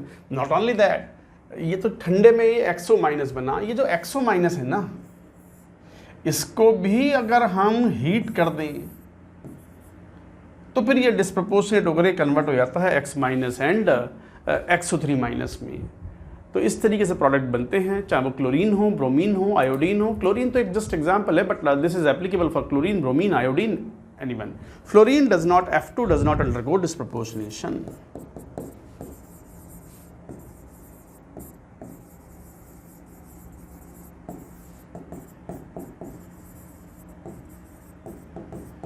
क्यों? क्योंकि फ्लोरीन मोस्ट इलेक्ट्रोनेगेटिव एलिमेंट है पूरी पीरियोडिक टेबल का, और वो पॉजिटिव ऑक्सीडेशन स्टेट में नहीं जाता। अच्छा, डिस्प्रपोर्शनेशन की कुछ रिएक्शंस बड़ी इंपॉर्टेंट होती हैं। ये तो चलो क्वेश्चन तक, क्वेश्चन के सहारे से ही मैं बता देता हूँ कि सब इंपॉर्टेंट डिस्प्रपोर्शनेशन रिएक्शन, जैसे सल्फर है सॉलिड, इसको OH माइनस की प्रेजेंस में अगर हीट करो तो ये sulphide ion and H2O3 thiosulphate ion में कन्वर्ट हो जाता है। और एग्जांपल जैसे P4, ये तो बताया भी था, OH माइनस के साथ थोड़ा हीट करो इन प्रेजेंस ऑफ वाटर तो ये डिस्प्रपोर्शनेट हो जाता है phosphine plus H2PO2 minus. These are the very common reactions of the disproportionation. और P ब्लॉक में अगर बात करें तो H3PO2 हीट करने पर डिस्प्रपोर्शनेट हो जाता है H3PO3 एंड फॉस्फीन में। नॉट ओनली दैट, इसको फर्दर हीट करो तो ये फाइनली कन्वर्ट हो जाता है H3PO4 प्लस फॉस्फीन में, फर्दर हीट करने पर। तो ये बहुत कॉमन एग्जाम्पल्स हैं डिस्प्रपोर्शनेशन के। और एग्जाम्पल्स जैसे H2O2 थोड़ा सा वार्म करने पर इसका एक्वस सोल्यूशन डिकम्पोज हो जाता है H2O प्लस O2। तो इस तरह की बहुत कॉमन रिएक्शंस हैं डिस्प्रपोर्शन की। HNO2 का भी बताया था मैंने। HNO2 एक्वस सोल्यूशन थोड़ा अनस्टेबल होता है और ये डिस्प्रपोर्शनेट हो जाता है HNO3 एंड NO में। So these are very common reactions of disproportionation reactions. Disproportionation के और भी कई केसेस होते हैं, जैसे कई बार आप S2Cl2, S2F2, SF2, SCl2 इनका पानी से रिएक्शन करवा दो, डिस्प्रपोर्शनेट हो जाएंगे सल्फर में एंड SO2 गैस में। So these are the very common examples of the some disproportionation reaction. तो मैंने इस क्वेश्चन के सहारे से आपको most important disproportionation reaction that we encounter in our analysis is told here. तो कई बार क्वेश्चन के सहारे से भी तैयारी या पढ़ाई बढ़िया से हो जाती है। अच्छा, इस क्वेश्चन का आंसर तो बतला दो। कोल्ड एंड डाइल्यूट में तो chloride and, so answer is this one. Second is the right answer for this question. Got it? Another question is there. JEE Main 2015 question है। Which among the following is the most reactive? Chlorine, bromine, iodine, इन तीनों में तो chlorine ही है। ICL is more reactive than I2 and Cl2। ये एक general point था, तो आंसर इज CICL। तो interhalogen compounds are more reactive than the corresponding halogens except fluorine. ये याद रखना है। Interhalogen compounds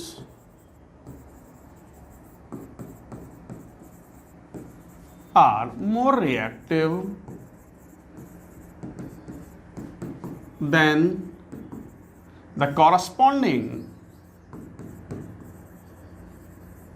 halogens except F2। NCERT यहाँ बढ़िया से लिखा है। F2 की रिएक्टिविटी को कोई मैच नहीं कर सकता।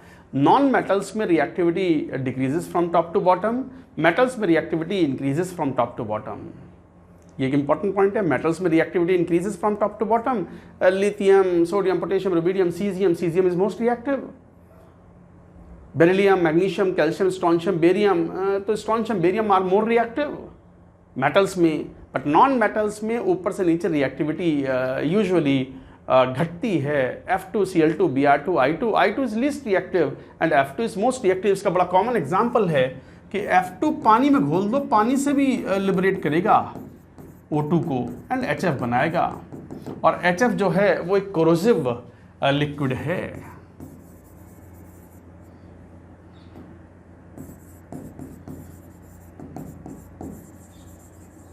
that attacks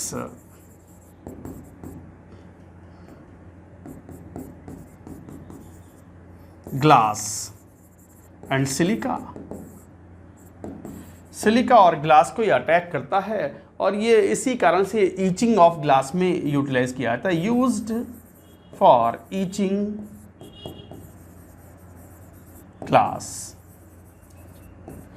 को ईच करने में काम में आता है ताकि ग्लास के ऊपर हम कुछ डिज़ाइन बना सकें, कुछ लिख सकें, ट्रांसल्यूसेंट बना सकें ट्रांसपेरेंट ग्लास को। जबकि क्लोरीन जो है और ब्रोमीन ये वाटर से रिएक्शन तो करते हैं एंड डिस्प्रपोर्शनेट हो जाते हैं नॉर्मल वाटर से, HCl एंड HOCl और HBr एंड HOBr ऐसे, बट I2 वाटर से नो रिएक्शन। तो कंक्लूजन क्या निकला? F2 is more reactive then Cl2, Br2 and I2।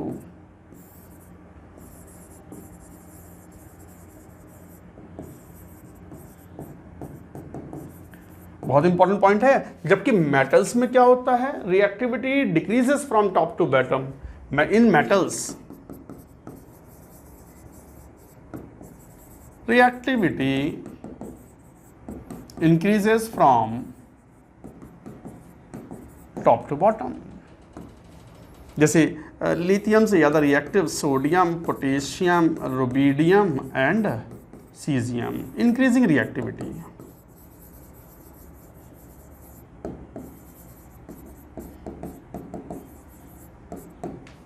Increasing reactivity. तो ये क्वेश्चन के सहारे से हम बात कर रहे हैं। तो जनरल पॉइंट क्या था? Interhalogen compounds are more reactive than the corresponding halogens except F2। अब ICl में कौन कौन से हैलोजन्स इन्वॉल्व हुए होंगे? I2 एंड Cl2, उन दोनों से ज़्यादा रिएक्टिव होगा, बट F2 से ज़्यादा नहीं। बट F2 ऑप्शन में है भी नहीं, तो answer should be ICl। So this is an important point. इन्हीं क्वेश्चंस में अगर मान लो इस I2 की जगह अगर F2 होता तो क्या आंसर दे देते? F2 दे देते। तो इस तरीके से छोटे छोटे पॉइंट्स होते हैं, पढ़ेंगे, जानेंगे, याद रखेंगे तो एग्जाम में फिर क्वेश्चन ये आसानी से सॉल्व होंगे। क्लियर? चलिए मूविंग टू द नेक्स्ट। अब आ गए हम ग्रुप नंबर 18 पर। Group number 18 noble gases, helium, neon, argon, krypton, xenon, radon. ये होते हैं इलेक्ट्रॉनिक कॉन्फ़िगरेशन, फुल्ली फिल्ड होता है। NS2 NP6 is the configuration, this one. चूँकि ये फुल्ली फिल्ड कॉन्फ़िगरेशन है, स्टेबल कॉन्फ़िगरेशन है, जनरली आसानी से कंपाउंड नहीं बनाते। एक समय तक तो कंपाउंड बने ही नहीं थे, बट अब कंपाउंड फिर भी बन गए हैं। जिनॉन के तो बड़े खुल के कंपाउंड बनते हैं ऑक्सीजन एंड फ्लोरीन के साथ में, XeF2, XeF6, XeF4, XeO3, XeO4। Xenon fluorine के कॉम्बिनेशन वाले कंपाउंड्स भी हैं जिनॉन के, वो हमें पढ़ने भी हैं। हमें 3 कंपाउंड्स पढ़ने होते हैं, XeF2, XeF4 and XeF6। Last में है ये चैप्टर के P ब्लॉक में, बट नॉट द लीस्ट। 3 सबसे कम पोर्शन में से सबसे ज़्यादा क्वेश्चंस अगर हैं तो वो यही हैं, XeF2, XeF4, XeF6। Hydrolysis reaction important है और मात्र बस इनका एक fluorine losing tendency to the strong Lewis acids हैं। 2-3 प्रॉपर्टी हैं, फ्लोरिनेटिंग एजेंट्स हैं, पावरफुल ऑक्सीडाइजिंग नेचर है, इसके अलावा और कुछ नहीं है और बड़ी आसानी से क्वेश्चन बच्चे सॉल्व कर लेते हैं। आयोनाइजेशन एनर्जी जनरल है, coming from top to bottom, ionisation energies decrease. Atomic radius top to bottom size बढ़ते जाते हैं। इलेक्ट्रॉन गेन एंथैल्पी ज़्यादा मायने नहीं रखती क्योंकि they have the positive electron gain enthalpy, that means energy is absorbed for adding electron because of the stable configuration, so they have no tendency to add और lose electrons, इसलिए compound बनाना नहीं चाहते। फिजिकल प्रॉपर्टीज़ पे आओ, सभी monoatomic हैं। Helium, neon, argon सब मोनोएटॉमिक हैं, कलरलेस हैं, ओडरलेस हैं, टेस्टलेस हैं, स्पेरिंगली सॉल्युबल इन वाटर क्योंकि नंबर ऑफ पोलराइजेबल इलेक्ट्रॉन्स काफ़ी कम होते हैं, मोलर मास कम है, नॉन पोलर हैं, तो इसलिए पानी में काफ़ी कम सॉल्युबल हैं। लाइक डिजॉल्व्स लाइक, वो कॉन्सेप्ट चलता है पानी में सॉल्युबिलिटी के लिए। Polar and ionic compounds are better soluble in water because water is a highly polar solvent, जबकि non polar compounds are better soluble in non polar solvents like benzene, carbon disulphide, chloroform, इस type के। Chloroform slightly polar होता है but almost organic solvents जो हैं वो non polar category में आ जाते हैं। They have very low melting and boiling points because of the only type of interaction in this is weak dispersion force, और उस डिस्पर्शन फोर्स को हम लंडन फोर्स भी बोलते हैं।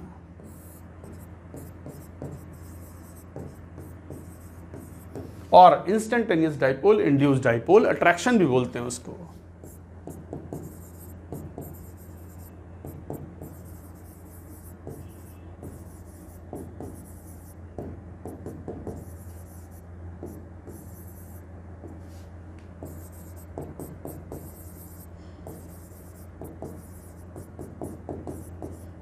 Instantaneous dipole, induced dipole attraction और लंडन फोर्स काफ़ी weak forces होते हैं, और इन फोर्सेस की एक खास बात है, पढ़ाया हुआ है केमिकल बॉन्डिंग, और केमिकल बॉन्डिंग में energy of interaction and potential energy is inversely proportional to R की power 6 in case of the London force of dispersion. Helium has the lowest boiling point 4.2 kelvin है, इससे कम 4.2 kelvin, थोड़ा imagine करके देखो, नहीं 4.2 degree Celsius नहीं, 4.2 kelvin मतलब -269 kelvin, such a low temperature of any known substance, सबसे कम। इसलिए cryogenics means dealing with the very low temperature, जैसे liquid hydrogen, liquid oxygen, cryogenic engines होते हैं जो कि इस्तेमाल किए जाते हैं in the rockets, in GSLV and all that, तो वहाँ पर liquid helium is very commonly used. Unusual property of diffusion to the most commonly laboratory material such as rubber, glass और प्लास्टिक्स में से बड़ी आसानी से डिफ्यूज हो जाता है, because of the small size it can diffuse through the plastics and rubbers आसानी से।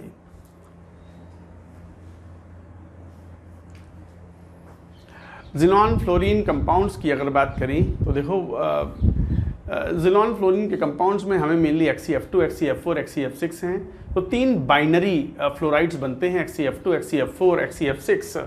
ये +2 ऑक्सीडेशन स्टेट में है, +4 में है, और ये +6 में है। कई बार इनकी स्ट्रक्चर भी इंपॉर्टेंट होती हैं। तो जिनॉन के पास वैलेंस शेल में 6 इलेक्ट्रॉन थे, XeF2 के अंदर 2 तो काम आ गए फ्लोरीन के साथ, और 6 बचे हुए हैं, तो 3 लोन पेयर हैं। तो सिचुएशन ऐसी होती है, लीनियर मॉलिक्यूल है।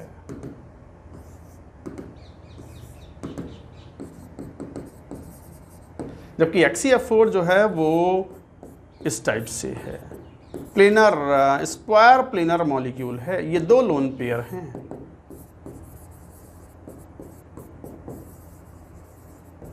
जबकि XeF6 जो है उसमें एक लोन पेयर प्रेजेंट है, ये डिस्टॉर्टेड ऑक्टाहेड्रल के फॉर्म में पाया जाता है, तो it is found to be in distorted octahedral form.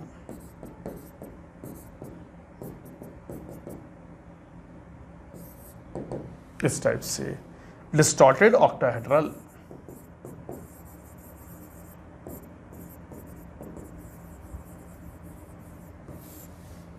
तो ये होते हैं, ये प्रिपरेशन कैसे करते हैं। जिनॉन के कंपाउंड बहुत समय तक तो बने ही नहीं थे।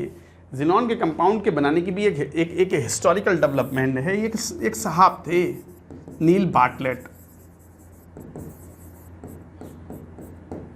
NCERT में बढ़िया सा लिखा है। नील बार्टलेट साहब ने सोचा कि यार भाई कंपाउंड तो बन ही सकते हैं ना जिनॉन के, बहुत ट्राई मारा।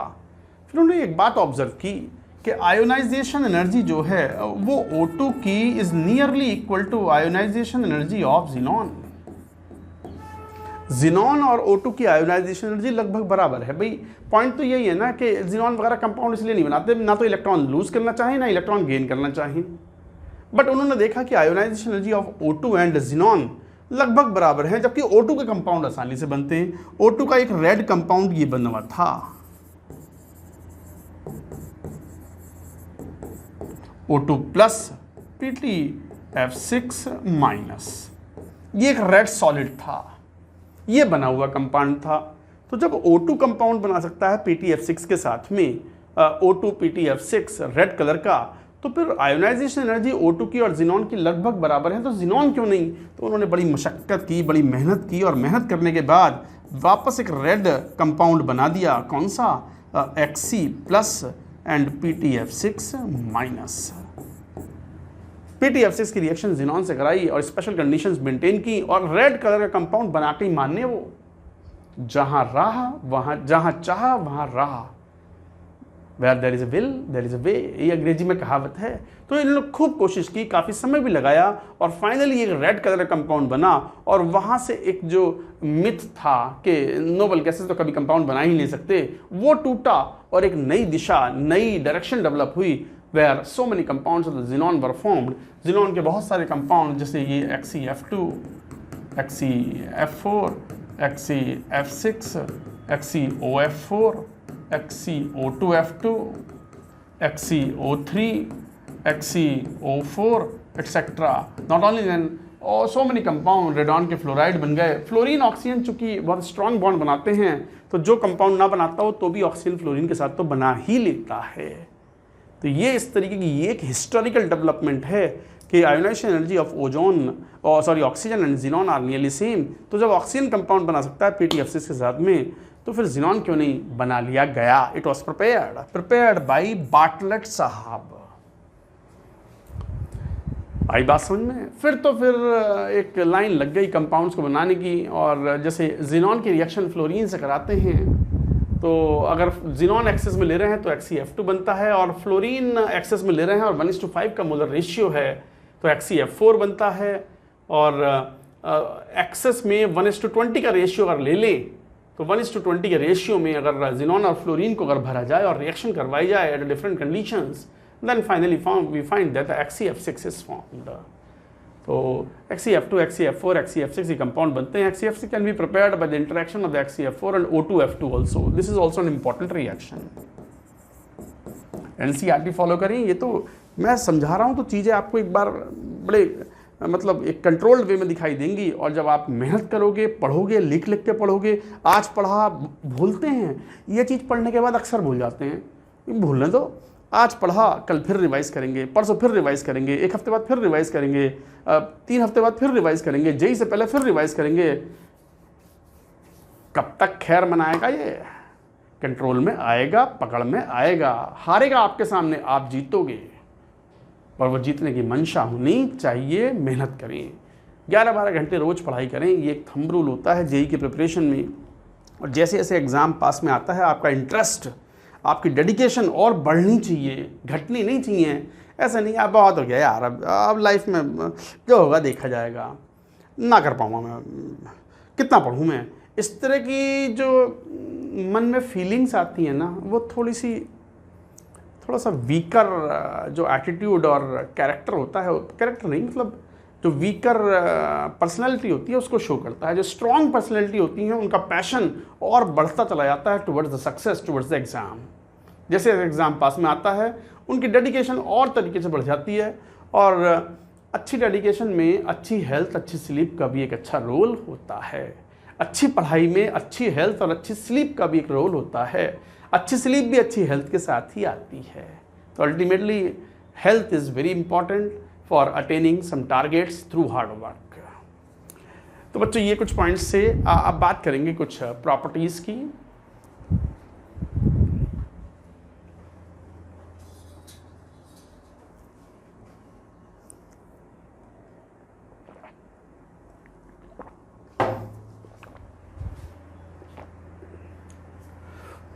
हाँ, जैसे XeF2, XeF4 are colourless crystalline solids and sublime readily at 298 kelvin.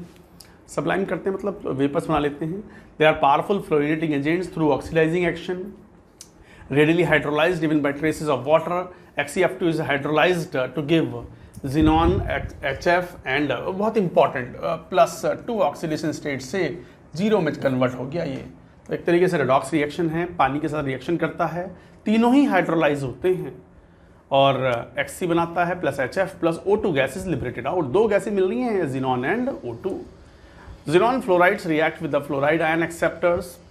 तो PF5 वगैरह जो हैं वो स्ट्रॉन्ग ल्यूइस एसिड्स होते हैं, वेरी स्ट्रॉन्ग ल्यूइस एसिड्स, और वो आसानी से F- को F एक्सेप्ट कर लेते हैं और कंपाउंड आयनिक कंपाउंड बना लेते हैं XeF PF-, जैसे XeF3 SbF6-, जैसे XeF7-। यहाँ पर F- एक्सेप्टर है, यहाँ F- डोनर है। इन दोनों रिएक्शन में ये F- डोनर है,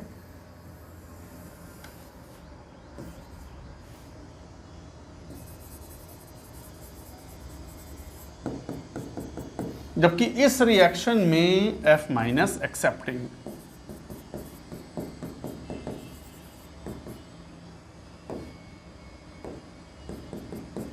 तो इस तरह की प्रॉपर्टीज शो करते हैं कंपाउंड्स के साथ में। Not only that, thermal decomposition में ये याद रखना XeF2 XeF4 कितना ही डिकम्पोज कर लो, melt down, but do not decompose.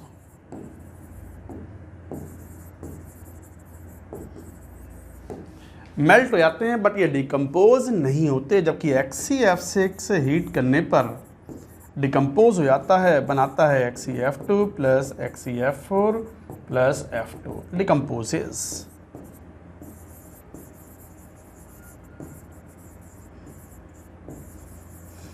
ये NCERT में शायद नहीं है reaction, but another important reaction that you should remember कि XeF2 and XeF4 thermal decomposition नहीं शो करते, XeF6 थर्मली डिकम्पोज हो जाता है एंड इस तरीके से ये कंपाउंड बनाता है।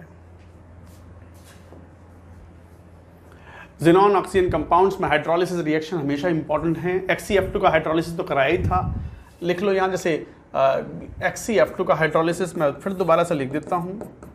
वाटर से रिएक्शन करेगा और तुरंत ही रिएक्शन कर लेता है। Xenon gas is freed, HF is formed, aqueous solution and O2 gas is also liberated.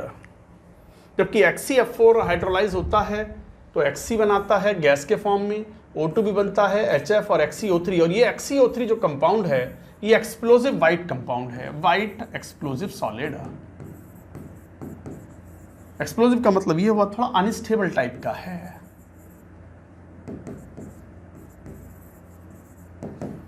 इस तरीके से ये कन्वर्ट हो जाता है। अच्छा, partial hydrolysis of XeF6 give oxyfluorides and XeO2F2, but finally और पानी मिला दोगे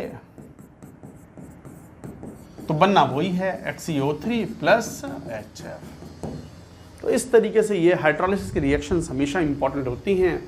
तो फ्लोरीनेटिंग एजेंट्स हैं, हाइड्रोलिसिस बड़ी आसानी से होता है, पावरफुल ऑक्सीडाइजिंग सब्सटेंस हैं। पानी से XeF2 एंड XeF4 O2 निकाल फेंक रहे हैं तो they are very powerful oxidising elements.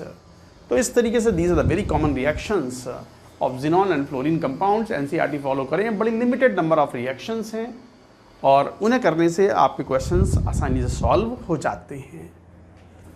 बाकी इनके यूजेस पे भी कई बार क्वेश्चंस पूछे आते हैं। Uses, noble gases, noble gases में helium, neon, argon, krypton. Argon सबसे ज़्यादा मात्रा में होता है in air. Argon is most abundant noble gas. अच्छा, रेडॉन जो होता है वो रेडियो एक्टिव होता है, स्टार लगा दिया, radio active, is not present in atmosphere. Atmosphere के अंदर रेडॉन अवेलेबल नहीं होता है। बाकी हीलियम, नियॉन, आर्गन, क्रिप्टॉन बहुत नेग्लिजिबल अमाउंट में रहते हैं, हीलियम वगैरह। आर्गन काफ़ी लार्ज अमाउंट में होता है। तो हवा में भी नोबल गैसेस की मात्रा कुछ होती है। Argon is most abundant but radon is not present in atmosphere. बाकी uses, helium is non inflammable, burn नहीं होता, and light gas, very light gas. Hence it is used in filling the balloons and meteorological observation। meteorological observation मतलब जो met department होता है, जो ये predict करता है कि कब बारिश होगी, कब लुएं चलेंगी, कब आंधी आएगी, तूफान आएगा, जो कि अक्सर कई बार गलत भी निकल जाता है, कई बार सही भी होता है। तो ये वो स्टडी करने के लिए मेट्रोलॉजिकल बैलून्स को ऊपर हवा में छोड़ने के लिए, ताकि हमें टेम्परेचर, ह्यूमिडिटी और मॉइस्चर वगैरह का आइडिया लगे, उसके लिए बलून छोड़ते हैं। तो हल्की गैस भरनी पड़ती है जिसकी डेंसिटी कम हो एयर से। कौन? Helium gas is commonly used. Liquid helium finds use as a cryogenic agent for carrying out the various experiments at low temperatures. Engines में भी काम में आते हैं। It is used to produce and sustain powerful superconducting magnets. बिल्कुल सही बात है। Which is essential part of the modern NMR। NMR spectrometers and magnetic resonance imaging MRI कराते हैं। कई बार मेडिकल सिर में कोई चोट वोट लग जाती है तो लोग डॉक्टर MRI कराते हैं, तो उसमें भी ये हीलियम का इस्तेमाल होता है। और ये सारे पॉइंट्स जेई में आए हुए हैं। इस पूरे पैराग्राफ में से ढूंढ के लाइन से वो 4 ऑप्शन बना के क्वेश्चन पूछते हैं, तो वो पूछा हुआ है ऑलरेडी जेई मेन के अंदर। It is used as a diluent for oxygen in the modern diving operators. ये बहुत इंपॉर्टेंट एप्लीकेशन है, बताया भी था। हेनरीज लॉ के हिसाब से जब स्क्यूबा डाइवर्स पानी के अंदर गहरे जाते हैं तो ब्लड के अंदर हवा की, ऑक्सीजन, नाइट्रोजन की अमाउंट ज़्यादा डिजॉल्व हो जाती है, और जब नीचे से ऊपर आते हैं तो वो जो एक्स्ट्रा डिजॉल्व हुआ था प्रेशर फिर घटता है, तो ये बबल्स के रूप में निकलते हैं और वीन्स में, टिश्यूज़ में मूव करते हैं और स्ट्राइक करते हैं जॉइंट्स को, हैवी पेन ऑब्जर्व होता है। तो ये प्रॉब्लम मिनिमाइज़ करने के लिए नाइट्रोजन को डाइल्यूट कर दिया जाता है एयर में से और उसकी जगह पर हीलियम गैस को इंट्रोड्यूस कराते हैं। तो helium is used as a diluent for scuba diving apparatus और air, breathing air. Neon is used in the discharge tubes. Discharge tube experiments हमने पढ़े हुए हैं। एंड फ्लोरोसेंट बल्ब्स में भी इस्तेमाल होता है इनका। एडवर्टीजमेंट डिस्प्ले में इस्तेमाल होता है, याद रखने वाले हैं। Neon bulbs are use in the botanical gardens में for the greenhouses. Argon is used mainly to provide the inert atmosphere. Argon बहुत इंपॉर्टेंट है। मेटलर्जिकल ऑपरेशंस एंड वेल्डिंग वगैरह में आर्गन एक इनर्ट एटमॉस्फेयर प्रोवाइड करता है। मतलब हम हवा की प्रेजेंस में, ऑक्सीजन की प्रेजेंस में वेल्डिंग करेंगे तो हवा हाई टेम्परेचर पे ऑक्सीजन रिएक्शन कर सकता है, ऑक्साइड्स बना सकता है, तो वो हमेशा अनडिज़ायरेबल होता है। तो ऐसे में एक इनर्ट एटमॉस्फेयर प्रोड्यूस करते हैं ताकि ऑक्सीजन ऑक्साइड्स ना बनाए हाई टेम्परेचर पे मेटल्स पे। लोहे की वेल्डिंग कर रहे हैं, पता चला लोहे का ऑक्साइड बन गया, रस्टी तो है वो। तो इनर्ट एटमॉस्फेयर प्रोड्यूस करने के लिए argon is commonly used. Metallurgical process में, आर्क वेल्डिंग में and for filling electrical bulbs में भी काम में आता है। Used in the laboratory for handling substances, air sensitive. There are no significant uses of xenon and krypton. They are used in the light bulbs designed for the special purposes. Special purposes में xenon bulbs का इस्तेमाल किया जाता है। xenon bulbs थोड़े महंगे होते हैं, जो थोड़ी महंगी वाली कारें होती हैं, मर्सिडीज, BMW टाइप्स, उनके स्पेशल जो हेडलैम्प्स होते हैं, हेडलाइट होती हैं, उनके अंदर xenon लैम्प का इस्तेमाल किया जाता है। तो ये मेजर यूजेस हैं। इतना सही पोर्शन था बस। और इसमें से भी हर ऑल्टरनेट पेपर में, हर ऑल्टरनेट ईयर में क्वेश्चन आ जाता है। हर साल तो नहीं आ पाता, क्वेश्चन तो लिमिटेड ही हैं, चैप्टर थोड़े ज़्यादा हैं। बाकी एक दो क्वेश्चंस भी हैं, चलो खुद ही सॉल्व करो। देखो क्या कह रहे हैं क्वेश्चन में। जेईई मेन 2020 का सवाल है। The reaction in which the hybridisation of the underlined atom is affected is, बताओ किस केस में अंडरलाइंड एटम का हाइब्रिडाइजेशन अफेक्ट हुआ है। जरा रिएक्शन देखना। तो ये बन गया, यहाँ एक्चुअली अगर ध्यान से देखो तो दो लोन पेयर थे और ये क्या बन गया, HCF3 प्लस। दो लोन पेयर तो अब भी हैं और SbF6 माइनस, ऐसे बन गया। अब जरा देखना स्टेरिक नंबर यहाँ जिनोन का कितना था, 4 और 2 6, तो स्टेरिक नंबर 6 था और हाइब्रिडाइजेशन sp3d2 हो गया।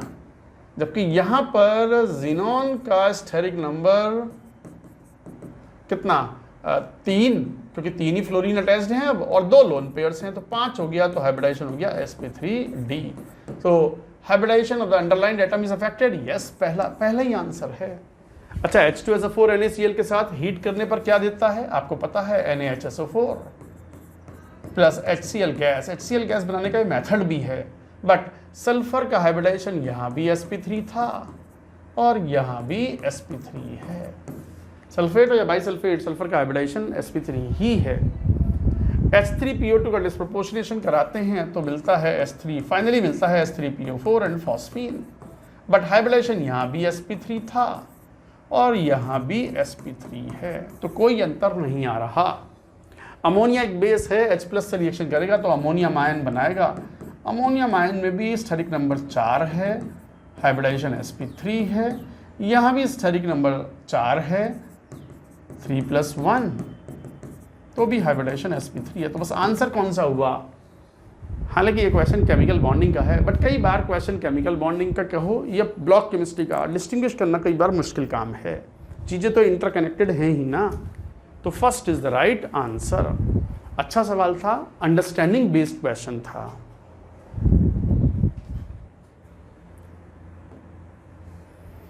Let us take another question. The noble gas that does not occur in the atmosphere is purely NCERT. NCERT पढ़ें, नंबर पाएं।